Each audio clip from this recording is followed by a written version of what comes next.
चलिए आज का सेशन स्टार्ट करते हैं। जो डेली टेस्ट सीरीज चलता है, आज सेट संख्या 9 है। आज उसका डिस्कशन है। देखते हैं पहला क्वेश्चन क्या दिया हुआ है। पहला क्वेश्चन दिया है, एक इलेक्ट्रॉनिक ओवन की रेटिंग 2500 वाट है। इसके द्वारा 5 घंटे में उपयोग कर जाने वाली ऊर्जा कितनी होगी। तो जो इसके द्वारा ऊर्जा का उपयोग किया जा रहा है वो कितनी होगी। तो हम इसका लिखेंगे, कितना इलेक्ट्रॉनिक से एक है और इसका दिया हुआ है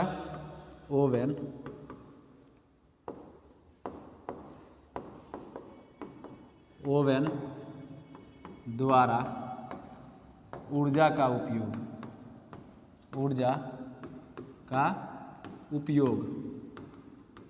इक्वल टू हो जाएगा शक्ति इनटू जितना उपकरण लगाया गया होगा, कुल उपकरण इनटू समय आपका बाटा 1000। अब इसमें दिया हुआ है ओवन द्वारा ऊर्जा का उपयोग इक्वल टू होता है शक्ति पावर कुल उपकरणों की संख्या। उपकरण कितना है, एक है, और इसमें दिया हुआ time T equal to 5 hour. और शक्ति कितना दिया हुआ है, शक्ति आपका दिया है P इक्वल टू 2500 वाट। तो हमको ज्ञात करना है ऊर्जा का। तो हो गया शक्ति आपका 2500 इनटू उपकरण कितना है, एक यहाँ पर दिया हुआ है, एक इलेक्ट्रॉनिक ओवन, एक ही वो। अगर 2 दिया रहता तो 2 करते, तो यहाँ पर 2 लिखते हैं। ऐसे ही अब दिया हुआ है समय, तो समय दिया हुआ आपका 5/100। ये ऐसे क्वेश्चन को बनाने के लिए हमको अगर फार्मूला नहीं याद है तो जितना दिया हुआ है उसको ऊपर रख देंगे और 1000 से क्या करेंगे, भाग कर देंगे। तो 2 0 से 2 0, तो 25 25 हो गया 125 और बाटा 10। तो इसका आंसर हो जाएगा 12.5। और कितना दिया है, किलो वाट आवर आंसर। तो इसका आंसर क्या हो जाएगा, बी। आइए नेक्स्ट क्वेश्चन देखते हैं। नेक्स्ट क्वेश्चन आपका दिया हुआ है, पेट्रोल की गुणवत्ता को व्यक्त किया जाता है। पेट्रोल की गुणवत्ता को किससे व्यक्त किया जाता है। जैसे उसमें गुणवत्ता दिया हुआ है, तो सीटेन संख्या से आपका डीजल को मापा जाता है। डीजल की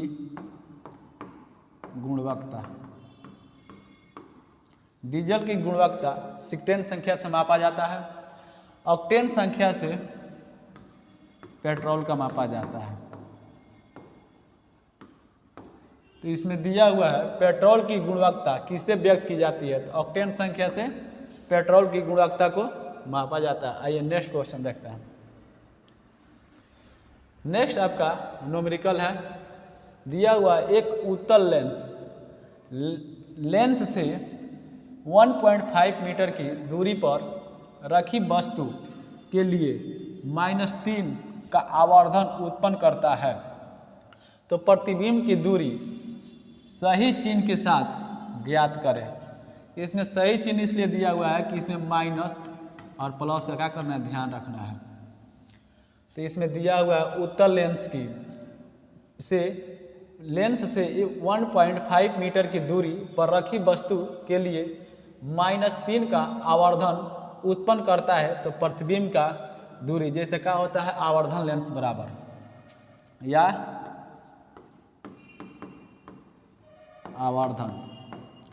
आवर्धन ज्ञात करना रहता है। तो आवर्धन लेंस की क्षमता ज्ञात करना रहता है। आवर्धन लेंस की आवर्धन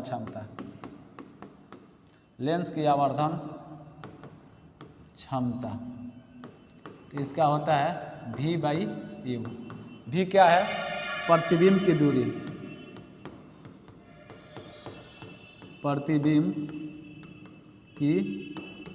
दूरी, बटा वस्तु की, U का है वस्तु की दूरी।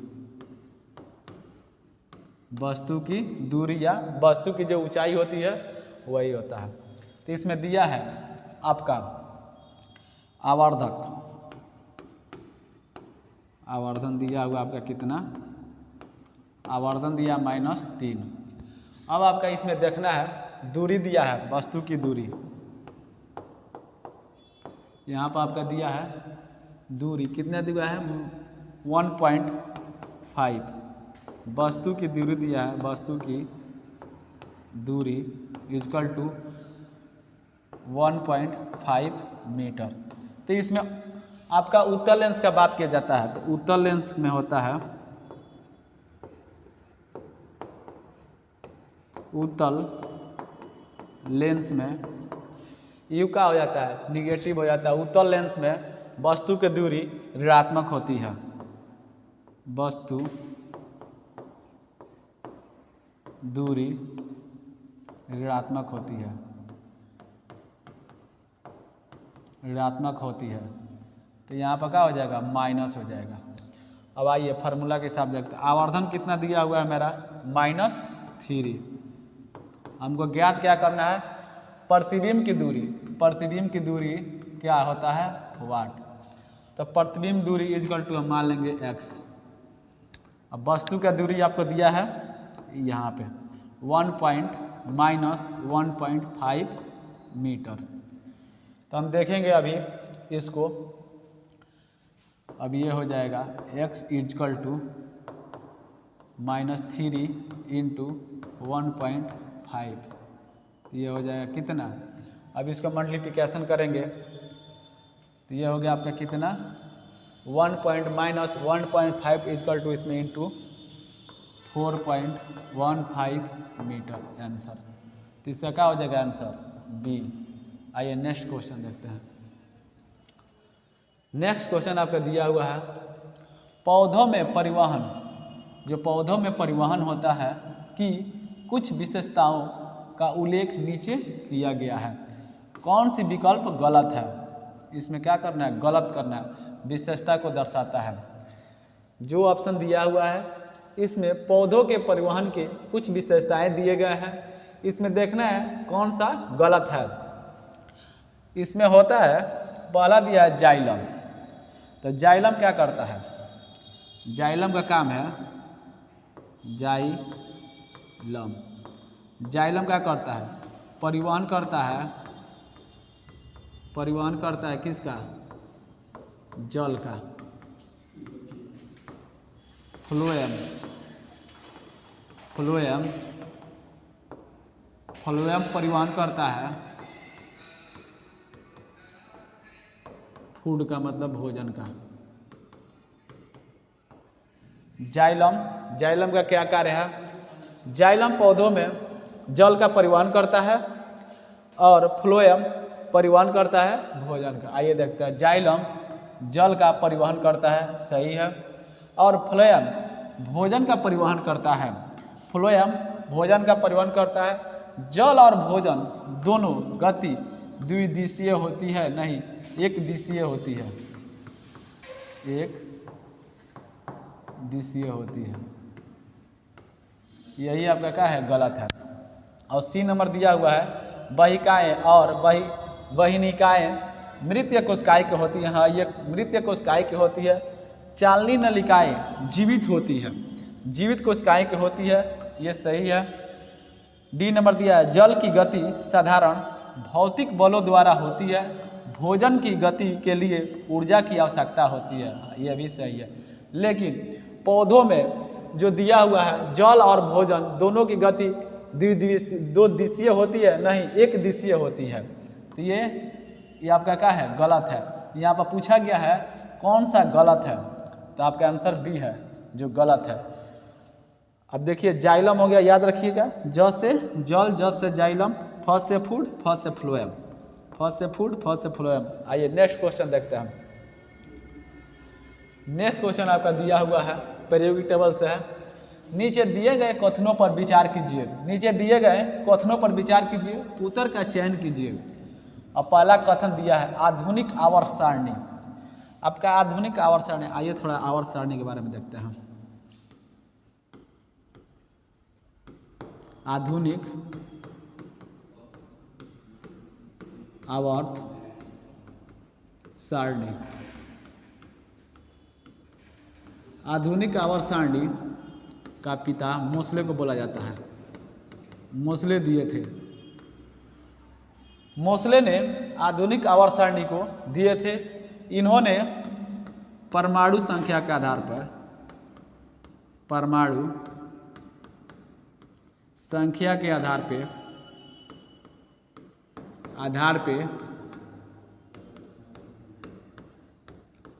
दिए थे। आधुनिक आवर्त सारणी को मोसले ने परमाणु संख्या के आधार पर दिए थे। इसमें टोटल तत्वों की संख्या, टोटल एलिमेंट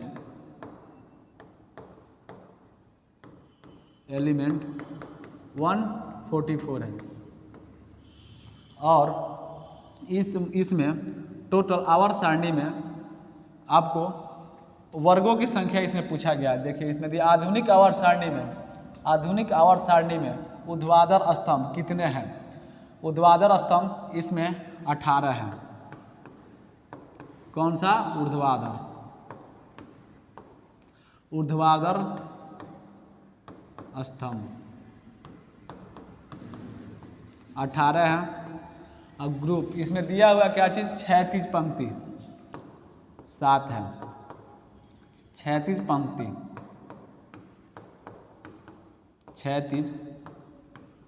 पंक्ति इसी को ग्रुप बोला जाता है। जैसे पहला ग्रुप में 2 है तत्व, दूसरा में देखिए पहला में है आपका 2, दूसरा, तीसरा, चौथा, पांचवा, 6 और आपका हो गया 7। ये 7 ग्रुप है। पहला में देखिए 2, 8, 8, 18, 18, 32, ये क्या है? अधूरा है। जिसे कहने का मतलब है पहला आपका हो गया क्षैतिज पंक्ति में 2 तत्व हैं, दूसरा में आपका है 8, तीसरा में है 8, चौथा में 18, पांचवा में 18, छठा जो होता है आपका क्षैतिज पंक्ति उसमें कितना है? 32 और 7वां क्या है? अभी अधूरा है। इसी तरह से इसमें दिया हुआ है आधुनिक आवर्त सारणी में, जिस आधुनिक आवर्त सारणी को मोसले ने दिए थे, इसमें टोटल तत्वों की संख्या 114 है। इसमें ऊर्ध्वाधर पंक्ति दिया हुआ कितना? 18 है, जिन्हें क्या बोला जाता है? समूह, ग्रुप बोला जाता है। अब देखिए इसमें देखिए आवर्त सारणी में 7 क्षैतिज पंक्तियां दी गई है जिसे आवर्त कहा जाता है। यह भी क्या है? सही है। तो इसका आंसर क्या हो जाएगा? दोनों कथन सही है, इसलिए क्या होगा? बी होगा। आइए नेक्स्ट क्वेश्चन देखते हैं। आपका नेक्स्ट क्वेश्चन दिया है पाचन के दौरान भोजन सरल। चलिए देखते हैं। पाचन के दौरान भोजन सरल पदार्थों में विघटित होती है। विघटित का मतलब होता है जैसे हम भोजन करते हैं और जो हमको ऊर्जा प्राप्त होता है, उसी के बाद हम जब भोजन करते हैं वो विघटित होता है, उसके बाद हमको क्या मिलता है? ऊर्जा मिलता है। उदाहरण के लिए चावल, आलू, ब्रेड में डैश डैश होते हैं। ये विघटित हो करके डैश डैश का निर्माण करते हैं। जैसे मान लीजिए हम भोजन करते हैं, उसके बाद से जैसे आलू, चावल, ब्रेड हम खाते हैं तो किस में विघटित होता है? तो ऐसे हम जानते हैं चावल, आलू और ब्रेड में क्या होता है? इसमें कार्बोहाइड्रेट पाया जाता है। ये हो गया आपका, इसमें पाया जाता है कार्बोहाइड्रेट।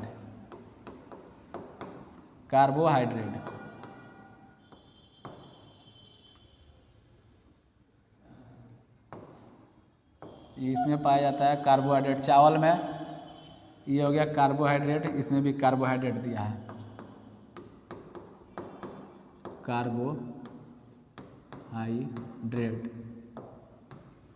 कार्बोहाइड्रेट पाया जाता है। कार्बोहाइड्रेट क्या करता है? अब इसमें विघटित होकर क्या देता है? ग्लूकोज।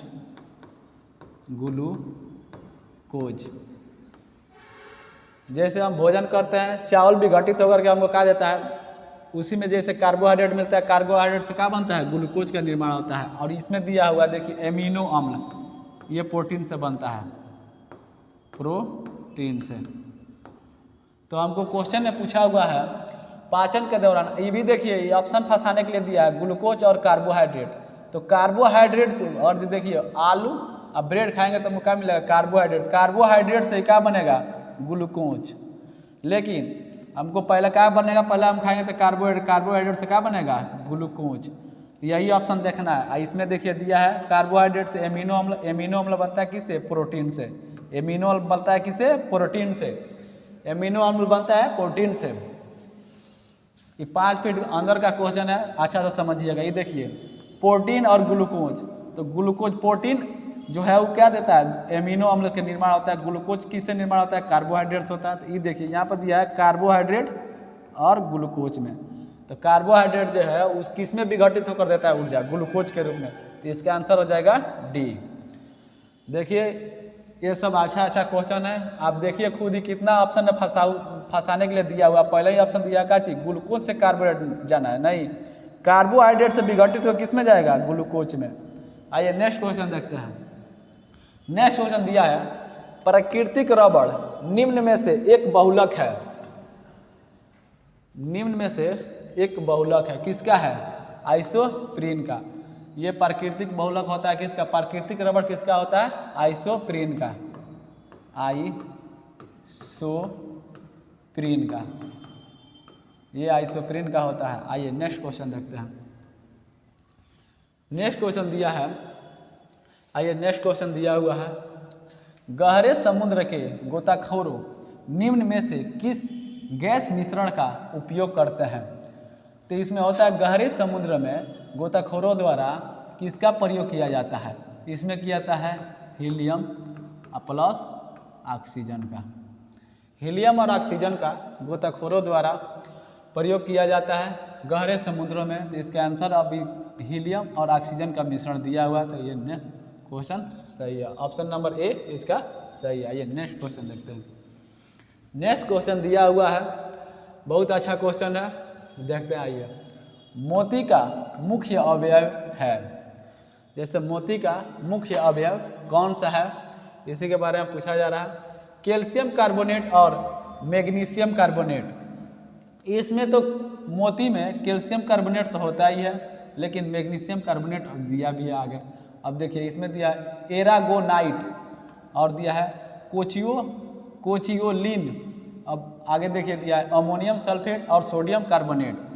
कैल्शियम ऑक्साइड 4 नंबर दिया, कैल्शियम ऑक्साइड, अमोनियम क्लोराइड। तब इसको देखेंगे इसमें क्या क्या पाया जाता है, क्या चीज़। मोती के संरचना जो होता है, रासायनिक संरचना क्या होता है, मोती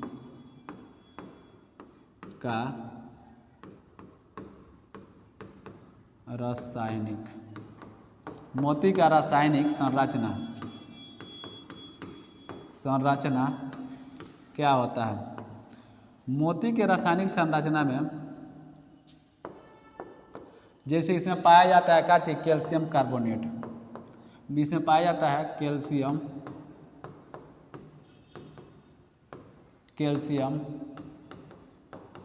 कार्बोनेट। कैल्शियम कार्बोनेट इसमें मोती के संरचना में पाया जाता है कितना, 85%। इसी को बोला जाता है कैल्शियम कार्बोनेट, जो 85% पाया जाता है, इसी को बोला जाता है एरागोनाइट।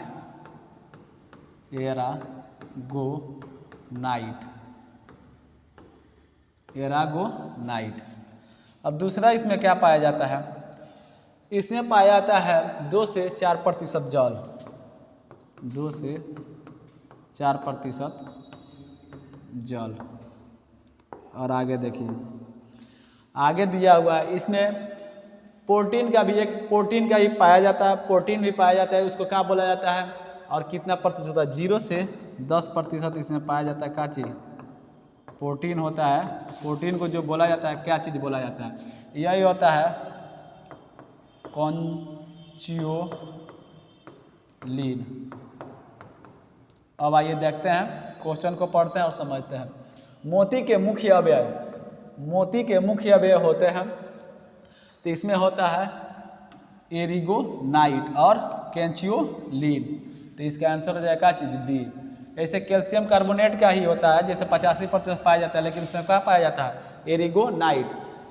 आइए नेक्स्ट क्वेश्चन देखते हैं। नेक्स्ट क्वेश्चन दिया हुआ है मैचिंग से संबंधित। आप सभी को यह सेशन अच्छा लगता है तो अपने दोस्तों में शेयर करें और इस सेशन से जुड़े और कंटिन्यू बना कर रखें। यह सेशन प्रत्येक दिन चलेगा और आप सभी के लिए ऑफलाइन क्लास स्टार्ट हो गया है जो न्यू सेंटर पर स्टार्ट हुआ है। आइए नेक्स्ट क्वेश्चन देखते हैं। हाईटेक सिटी एक दिया है साइंस सिटी और दूसरा दिया है रॉकेट प्रक्षेपण केंद्र, चौथा दिया केंद्रीय औषधि अनुसंधान संस्थान दिया हुआ। केंद्रीय औषधि अनुसंधान संस्थान कहाँ पे है? ये आपका है कहाँ पे? लखनऊ में। अब दिया है रॉकेट प्रक्षेपण केंद्र कहाँ पर है? थिंगबू, ये केरल में है, त्रिवेंद्रम में। साइंस सिटी किसको बुलाता है? कोलकाता। अब दिया हाईटेक सिटी, ये हो गया आपका हैदराबाद। सिलिकॉन सिटी बोला जाता है बेंगलुरु को। आइए मैचिंग करते हैं। एक का चार साइंस सिटी, बी का 3। अब दिया रॉकेट प्रक्षेपण केंद्र थिम्बू, ये कहाँ पर है? केरल के त्रिवेंद्रम, केरल में ही है। आइए नेक्स्ट क्वेश्चन देखते हैं। केंद्रीय औषधि अनुसंधान संस्थान कहाँ पर है? लखनऊ में। इसका आंसर हो जाएगा बी। आइए नेक्स्ट देखते हैं। नेक्स्ट आपका क्वेश्चन दिया हुआ है पाश्चराइजेशन एक प्रक्रिया है। पाश्चराइजेशन जो है ये एक प्रक्रिया है जिसमें पाश्चराइजेशन को लुईस पाश्चर ने दिए थे। इसका खोज सबसे पहले किसने किया था? पाश्चराइजेशन को लुईस पाश्चर ने दिए थे। इसमें दिया हुआ है दूध को पाश्चराइजेशन किया जाता है, उसमें बैक्टीरिया जो होती है उसको हटाने के लिए। आइए देखते हैं ऑप्शन। दूध को बहुत कम तापमान पर 24 घंटे तक रखा जाता है। दूसरा दिया है दूध को 8 घंटे तक गर्म किया जाता है। तीसरा दिया है दूध को पहले बहुत देर तक गर्म किया जाता है और एक निश्चित समय में अचानक ठंडा कर लिया जाता है। और चौथा दिया इनमें से कोई नहीं।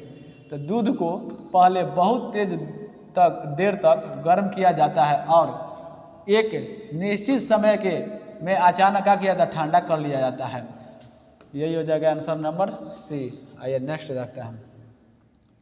नेक्स्ट क्वेश्चन आपका दिया हुआ है जब दो लोग आपस में बात करते हैं, जैसे आप लोग भी आपस में बात करते होंगे लोग, तो उसमें कितने डेसीबल ध्वनि उत्पन्न होती है। जैसे ध्वनि, इसका कुछ मापक है। देखिए ध्वनि के तो पहले मापा जाता है। ध्वनि की तीव्रता किससे मापा जाता है? डेसीबल में। ध्वनि की तीव्रता को मापा जाता है डेसीबल में। वही दिया है। देखिए ध्वनि के स्रोत होते हैं और तीव्रता डेसीबल में मापा जाता है। पहला दिया है फुसफुसाहट, इसका कितना डेसीबल होता है? जो फुसफुसाहट, जो आराम से बात करते हैं, उसका कितना होता है? 15 से 20 डेसीबल होता है। साधारण बातचीत कितना? चलो देखिए फुसफुसाहट जो आप लोग रात में जो बात करते हैं आराम से, वो क्या होता है? 15 से 20। और वही जो साधारण बातचीत होता है एकदम आराम से, जो तुम लोग कमरा में क्या होता है घुसिया कर गपियाते हो, उसको बोला जाता है, वो कितना होता है? 30 से 60।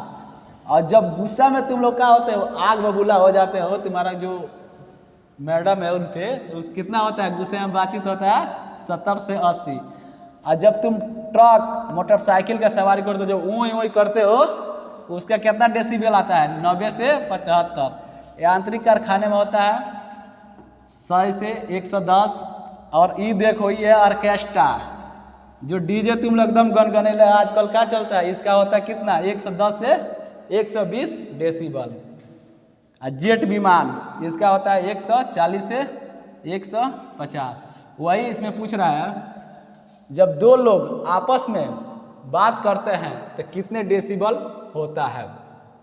तो आपको इसमें बताया गया कितना होता है। जो सिंपल बात करते हैं इसमें कितना दिया है? साधारण बातचीत कितना में करते हैं? जो आराम से बात करते हैं। जब तेजी आ जाता है, गुस्से में बात करते हैं, तो हो जाता है कितना? 70 से 80। और वही इसमें ऑप्शन में क्वेश्चन में पूछा गया है कितना होता है साधारण बातचीत में? 30, लगभग 30 डेसीबल। तो इसका आंसर हो जाएगा सी। आइए नेक्स्ट क्वेश्चन देखते हैं। नेक्स्ट क्वेश्चन दिया हुआ है जब कोई जहाज नदी से निकल करके सागर में प्रवेश करता है तो कुछ ऊपर उठ जाता है। जैसे इसमें दिया है नदी से जब कोई जहाज उठ करके सागर में प्रवेश करता है तो कुछ ऊपर उठ जाता है।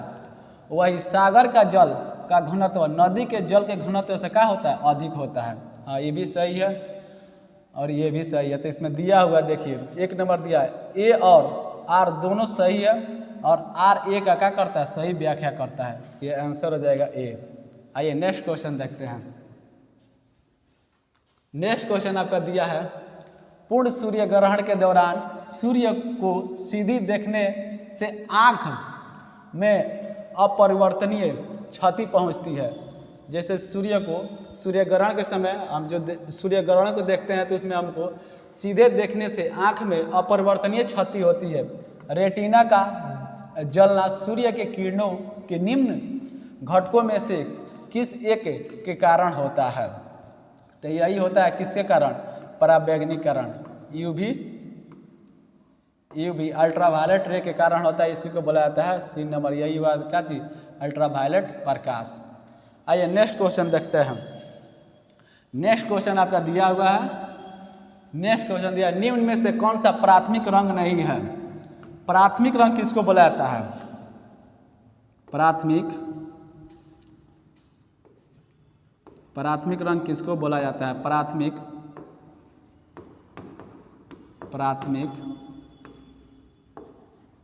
क्या है, नहीं चलत हो, प्राथमिक रंग किसको बोला जाता है। जैसे प्राथमिक रंग बोला जाता है लाल, नीला, पीला को।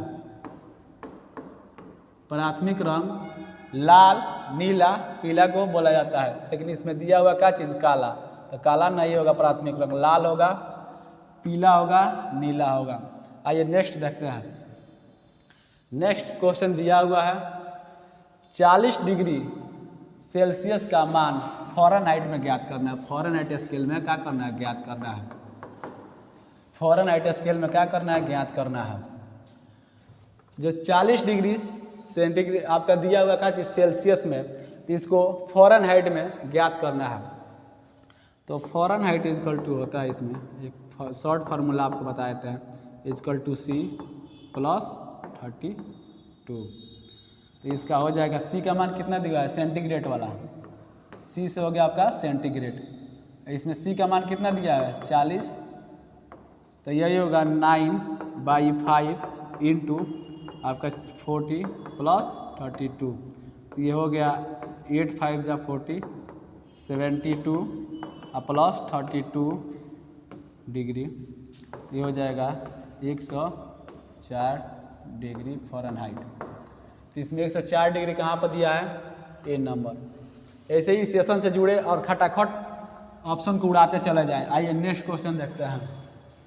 नेक्स्ट आपका दिया है, आइए बहुत अच्छा क्वेश्चन है। क्वेश्चन को ही नहीं देखिए, क्वेश्चन से रिलेटेड ऑप्शन को भी देखना है और गहराई से सोचना है। सब 90 फीट का अंदर ही क्वेश्चन होगा। भूर पर पट्टी में सर्वाधिक पाए जाने वाला तत्व, इसमें पूछा गया है क्या चीज, तत्व। यही ध्यान में आदमी नहीं देता है तो क्या हो जाता है, 1 नंबर गच्चा खा जाता है। आइए नेक्स्ट देखते हैं। पहला इसमें दिया है भूर पर पट्टी तत्व। तो भू पर पट्टी पर इसमें पूछा गया सर्वाधिक पाया जाता है। भू पर पट्टी पर सर्वाधिक तत्व कौन कौन सा पाया जाता है। भू पर पट्टी पर तत्व सबसे अधिक, भू पर पट्टी पर तत्व कौन कौन सा पाया जाता है, OSI AlFe, OSI AlFe। ये हो गया ऑक्सीजन, सिलिकॉन, एल्युमिनियम और लोहा, फेरस। तो सबसे अधिक ऑक्सीजन, तब सिलिकॉन, तब एल्युमिनियम। तो अब इसमें देखेंगे सिलिकॉन क्या चीज़ है और एल्युमिनियम का है, ऑक्सीजन, सिलिकॉन। ये हो गया आपका दो का चीज, धातु। सिलिकॉन का है अधातु, उपधातु। ऑक्सीजन है अधातु।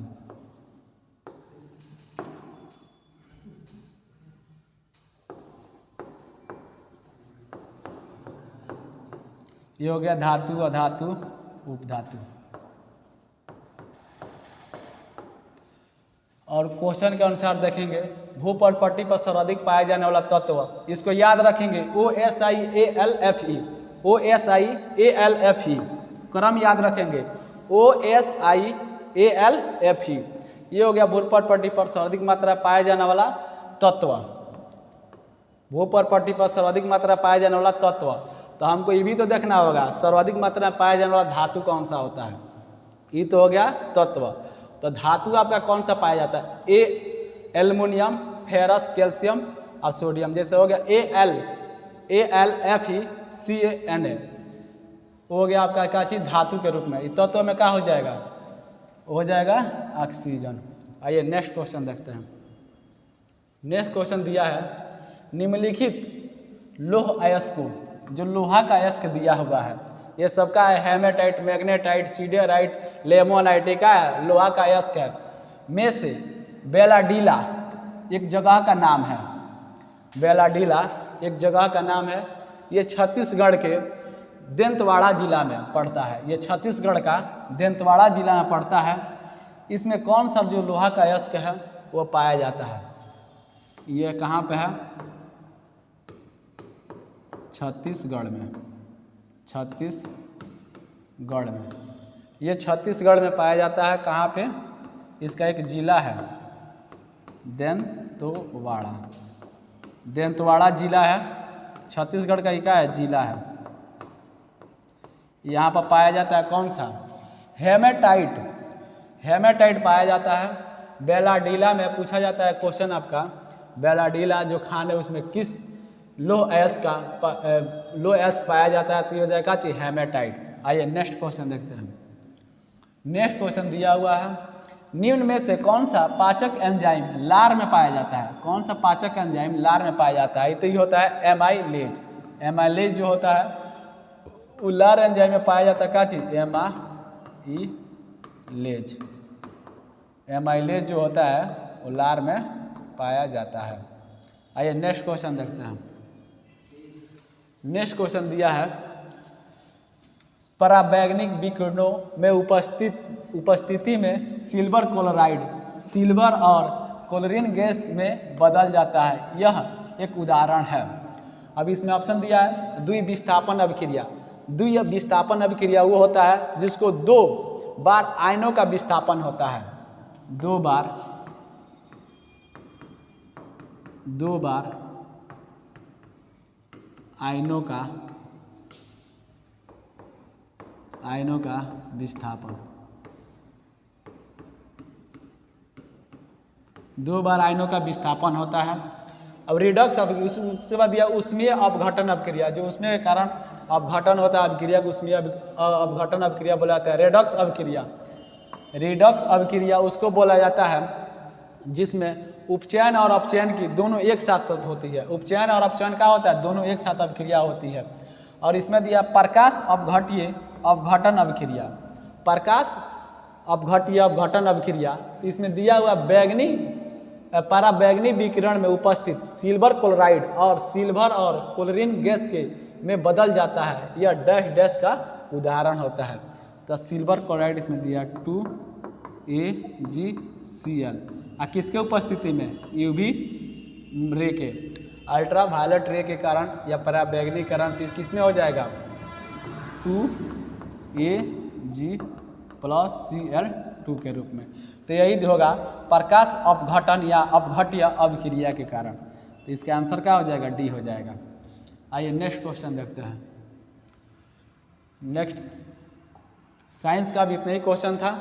आप सभी को ये सेशन अच्छा लगा है तो अपने मित्रों में शेयर करें और इस सेशन को प्रत्येक दिन देखें और इस क्वेश्चन को एक भी ऑप्शन का जो भी हो उसको अच्छा से सोचें, ऑप्शन के बारे में भी सोचें। इससे क्या होगा? पर डे आपका कम से कम 150 से 200 क्वेश्चन का रिवीजन होगा। एक क्वेश्चन का रिवीजन के साथ साथ आपको इसमें लिखा भी हुआ है। देखिए इसमें इस सेट का मेन पर्पस यही है। मेन पर्पस आपका यही है कि आपको कॉन्सेप्ट दिया जाए, थ्योरी दिया जाए और प्लस इसके साथ क्या किया जाए? रिवीजन। तीनों एक साथ चलेगा। जैसे आपको कम से कम 150 से 200 क्वेश्चन का पर डे, इतना ही में पर डे आपका रिवीजन होगा। ठीक है, मिलते हैं नेक्स्ट सेशन में। जय हिंद, जय भारत।